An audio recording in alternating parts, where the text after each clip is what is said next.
ఒక ఊళ్ళో కొత్తగా వినాయకుడి గుడి నిర్మించారు. ఆ రోజు ఆ ఆలయ కుంభాభిషేకం వైభవంగా జరిగింది. ఆ ఉత్సవంలో ఊరి జనాలే కాక బయట ఊరి నుంచి కూడా వేలాది మంది వచ్చి పాల్గొన్నారు. దాంతో రోజంతా ఆలయంలో జనం కిటకిటలాడారు.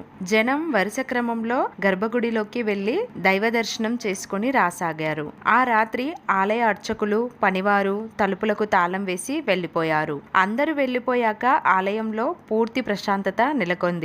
అప్పుడు దైవ విగ్రహాన్ని చూస్తూ గర్భగుడికి బయట మండపంలో నేలపై పరచబడి ఉన్న ఒక గచ్చు పలకరాయి మాట్లాడడం ఆరంభించింది. గచ్చు పలకరాయి, మిత్రమా, నువ్వు ఇప్పుడు దైవ విగ్రహంగా ఉన్నావు. నీకు జ్ఞాపకం ఉందా? ఒకప్పుడు నువ్వు నేను ఒకే కొండలో పక్కపక్కనే ఉన్నాం. నీకు ఇప్పుడు దైవ విగ్రహం అనే రూపం కల్పించి అందరూ భక్తితో పూజిస్తున్నారు. ఎన్నో రకాల నైవేద్యాలు, ధూపదీపాలు నీకు సమర్పిస్తున్నారు. కానీ నా స్థితి చూడు. వచ్చిపోయే వాళ్ళు అందరూ నన్ను కాళ్ళతో తొక్కిపోతున్నారు. మనం ఇద్దరము కలిసి ఒకే చోట ఉన్నాం. కానీ నీకో ఇప్పుడు మాలలతో మర్యాదలు, ప్రణామాలతో పూజాధికాలు, కానీ నాకో అందరి కాళ్ళచే తొక్కబడుతున్న దుస్థితి. ఇదేం న్యాయం? మన ఇద్దరికి ఇంతటి తారతమ్యం ఎందుకు ఉండాలి? మనల్ని సృష్టించిన ఆ భగవంతుడు నాకు మాత్రం ఎందుకింత అన్యాయం చేశాడు అని వాపోయింది. గచ్చు పలకరాయి ప్రశ్నకు దైవ విగ్రహం చిన్నగా నవ్వి ఇలా జవాబు ఇవ్వడం ఆరంభించింది. మిత్రమా, నువ్వు నేను ఒక కొండలో పక్కపక్కనే ఉన్నామన్న సంగతి నాకు బాగా జ్ఞాపకం ఉంది. దాన్ని నేను మర్చిపోలేదు. కానీ నువ్వే అప్పుడొక రోజు జరిగిన మరో సంఘటనను మర్చిపోయి ఇప్పుడు ఇలా మాట్లాడుతున్నావు.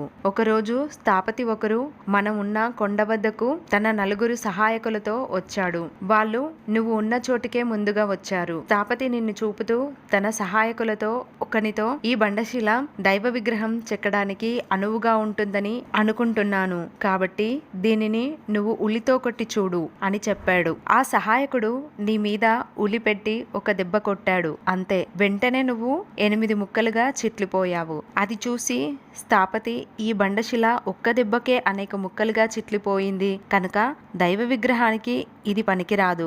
సరే, అదిగో కాస్త దూరంలో అక్కడున్న ఆ బండశిల వద్దకు మనం వెళ్దాం అని నన్ను చూపించాడు. ఆ తర్వాత నేను ఉన్న చోటుకి వచ్చారు. స్థాపతి నన్ను చూపిస్తూ తన మరో సహాయకుడితో నువ్వు ఈ బండశిలను ఉలితో కొట్టి చూడు అని చెప్పాడు. ఆ సహాయకుడు నా మీద ఉలితో బలంగా ఒక దెబ్బ కొట్టాడు. అబ్బా, ఏం దెబ్బ అది! ఆ దెబ్బను అప్పుడు నేను ఎలాగో తమాయించుకోగలిగాను. అది చూసి స్థాపతి తక్కిన తన సహాయకులతో మీరు ఈ బండశిల దైవ విగ్రహానికి పనికి వస్తుందేమోనని ఉలితో అక్కడక్కడ కొట్టి చూడండి, పరీక్షించి చూడండి అని చెప్పాడు. ఆయన అలా చెప్పగానే ఆ సహాయకులు నా మీద అనేక చోట్ల ఉలితో ఫలీర్ మని కొట్టారు. వారు కొట్టిన అన్ని దెబ్బలను నేను కించెత్తు కూడా ముఖం చిట్లించకుండా సహనంతో ఓడ్చుకున్నాను. అది చూసి వారందరూ సంతోషించి ఈ బండశిల దైవ విగ్రహం చెక్కడానికి చాలా అనువుగా ఉంటుంది అంటూ తమలో తాము మాట్లాడుకున్నారు. ఆ తర్వాత నిన్ను చూపిస్తూ ఈ బండశిలను కూడా మనం తీసుకుందాం. ఇది ఆలయంలో దేనికైనా పనికి వస్తుంది అని వారు నిర్ణయించుకున్నారు. నన్ను కొండ నుండి ఖండించి తీసుకువచ్చారు. నా దేహం మీద ఒక్క చోట వదలకుండా ఉలితో కొట్టడము, చెక్కడము చేయసాగారు. ఆ విధంగా వినాయక విగ్రహానికి సముచితంగా ఉండే కాళ్ళు, చేతులు, తల మొదలైన వాటిని నా మీద చెక్కి ముగించారు. ఆ యాతనను నేను పెదవి మెదపకుండా సహించాను. అందువలన నేడు నన్ను వినాయక విగ్రహంగా రూపొందించి ఆరాధనలో ఉంచి పూజిస్తున్నారు. ఈ విధంగా వందలాది మంది నన్ను ఆరాధించే స్థితి నాకు ప్రాప్తించింది. కానీ నువ్వో వాళ్ళు కొట్టిన ఒకే ఒక దెబ్బను కూడా సహనంతో భరించలేక చిట్లిపోయావు. అందుకే వాళ్ళు ఆలయ గర్భగుడికి ఎదురుగా మండపంలో జనులు వచ్చి నిలబడే గచ్చు మీద నిన్ను గచ్చు పలకరాయిగా అమర్చారు. జరిగింది ఇదే. ఈ నీ స్థితికి కారణం ఎవరు? పై కథలోని అంతరార్థం ఏమిటి? లౌకిక జీవితంలో చేసే ప్రయత్నం, కృషి, సరియైన చింతన, ధోరణి, యాతనలను భరించడం, సహనం వంటివి మనిషిని ఉన్నత స్థితికి తీసుకుపోతాయి. ఈ గుణగణాలను జీవితంలో ఆచరణలో చూపని వ్యక్తులు ఉన్నత స్థితిని పొందరుగాక పొందరు. ఈ సత్యం లౌకిక జీవితానికి మాత్రమే కాక ఆధ్యాత్మిక జీవితానికి వర్తిస్తుంది. ఆధ్యాత్మిక జీవితంలో జ్ఞానోపలబ్ధికి సముచిత ప్రయత్నాలను చేసినప్పుడు జ్ఞానం లభించే తీరుతుంది. అటువంటి ప్రయత్నాలు చేయని వారు సగటు మనుషులుగానే ఉండిపోతారు.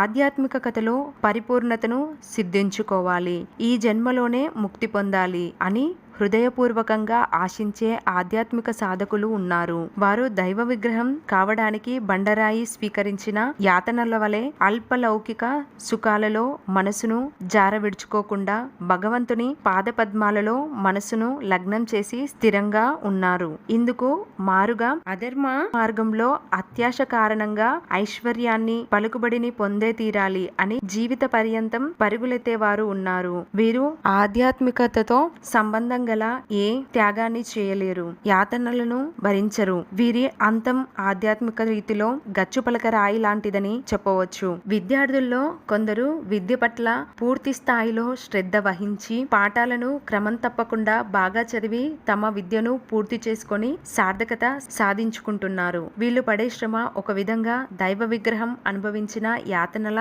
వంటిదని చెప్పాలి. ఇంతటి యాతనలను అనుభవించకుండా విద్యను అభ్యసించే కాలాన్ని పనికి మాలిన వ్యాపకాలలో వృధా చేసుకునే విద్యార్థులు ఉన్నారు. వీరు వచ్చిపోయేవారు కాళ్ళతో తొక్కుతున్న గచ్చుపలకరాయి వంటివారు. జీవితంలో యాతనలను, శ్రమను సహనంతో స్వీకరించడానికి సిద్ధంగా ఉన్నవారే ఉన్నత పథాన్ని అందుకోగలరు. యాతనలను ఓర్చుకోలేని వారు, కర్తవ్యాల నుండి తప్పుకునేవారు, చిన్న చిన్న పనులు సైతం పూర్తి చేయడానికి మొహం చిట్లించేవారు జీవితంలో పురోగమించకుండా దిగువగానే పడి ఉండాల్సి వస్తుంది. భూమి మీద పడి ఉండడము, ఆకాశంలో ఎత్తులో ఎగరడము వారి వారి చేతల్లోనే ఉంది. భక్తులకు కొన్ని సమయాల్లో కష్టాలు, అగ్ని పరీక్షలు తప్పవు. ఈ కష్టాలు, అగ్ని పరీక్షలు వారిని మరింత ఉన్నతులను చేయడానికే ఎదురవుతాయి. జీవితంలో యాతనలు చవి చూసిన వారికే సుఖం అనుభవించే హక్కు ఉంది. ఈ సత్యాన్ని మనం విస్మరించరాదు. భగవంతుడు తన భక్తులను కొన్ని సమయాల్లో పరీక్షిస్తూ ఉంటాడు. ఇటువంటి అగ్ని పరీక్షలను ప్రహ్లాదుడు, మాణిక్యవాసాగర్ వంటి భక్తగ్రేసరులు చవి చూసిన వారే. అగ్ని పరీక్ష అనంతరం స్వయంగా భగవంతుడే వారి ఘనతను లోకవిదితం చేశాడు. ఇది అధ్యాపకుడు పరీక్ష పెట్టి ఉత్తీర్ణులైన విద్యార్థిని పై తరగతికి పంపడం వంటిది.